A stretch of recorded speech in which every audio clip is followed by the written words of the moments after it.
Welcome back, Richmond City students. I am so happy that you're back again with me today for Life Science.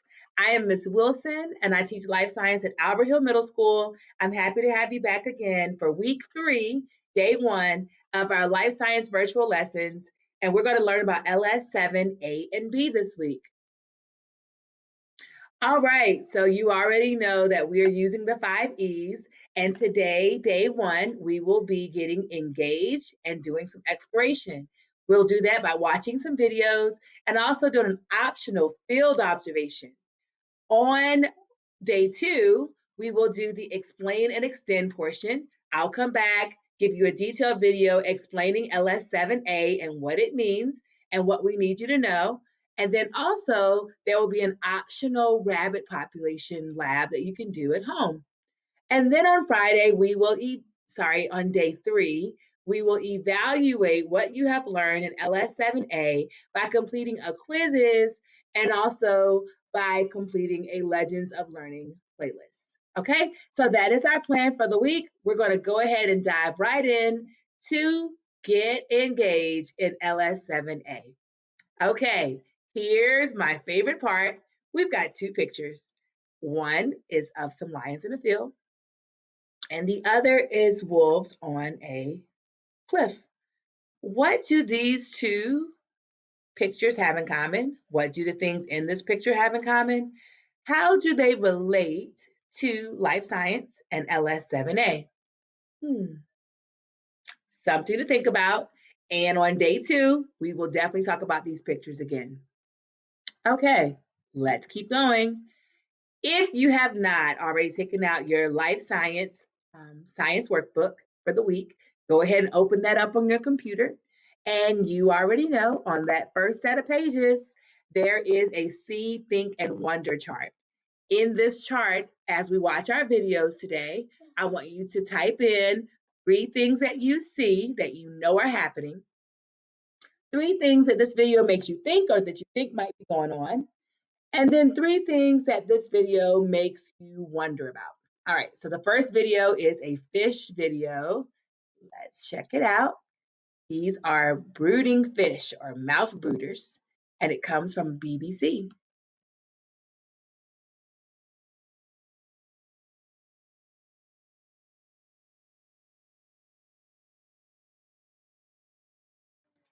All right, so those were the mouth brooding cichlids. She held them in her mouth. Okay, so type in 3 things that you saw, 3 things this video makes you think, and also 3 things that you now wonder about this video. Okay, and if you have to push pause, you can, and we're going to go ahead and move forward to the next video, which is a B video. Okay, so you're going to do the same thing, 3 things you see, 3 things you think, 3 things you wonder about our video on honeybees. This is from PBS. Honeybees.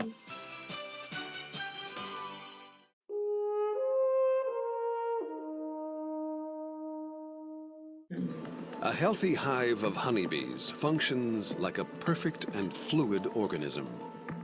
At the center of all activity is the queen. An egg-laying machine, the queen is actually a slave to her duties, laying up to 2,500 eggs a day.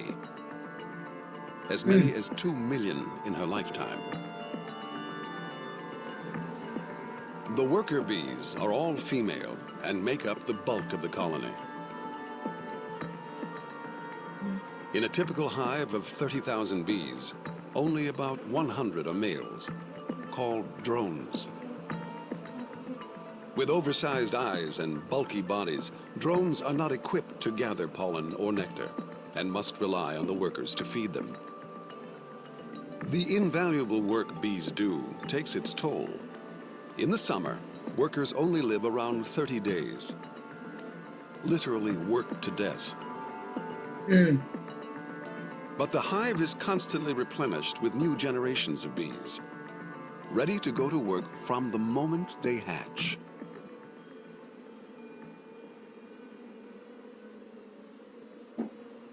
When a bee is 3 weeks old, she becomes a forager and will spend the rest of her short life collecting nectar and pollen. She'll fly up to 3 miles away and, amazingly, always return to the same hive. When she discovers an abundant pollen source, she'll recruit other foragers through a most unusual form of communication, a Waggle dance. dance. She informs the other bees that food is available and that food is in such and such a direction from the hive and is at such and such a distance away from the hive. And those pieces of information, distance and direction, are encoded symbolically in movements and sounds that she produces. Turn right at 100 feet. Take a left at 50 feet. The waggle dance is the only known symbolic language that exists outside the realm of humans and lower primates. There's really nothing that compares to the dance language of the honeybee. It stands as one of the 7 wonders of the animal behavior world. Super cool. All right, so that was our video on honeybees. What were 3 things that you saw, 3 things that made you think, and 3 things that you now wonder about? Type them into the form. And we're going to move on to our third and final video for today, which is on Titus the Gorilla King. And you're looking for 3 things that you see, think, and wonder. All right, let's check out Titus.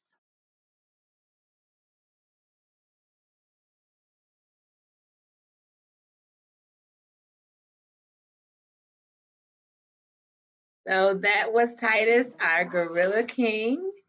So you need to go ahead, if you haven't done so, and type in the 3 things that you see, 3 things that you think due to that video, and 3 things that you wonder now about, okay?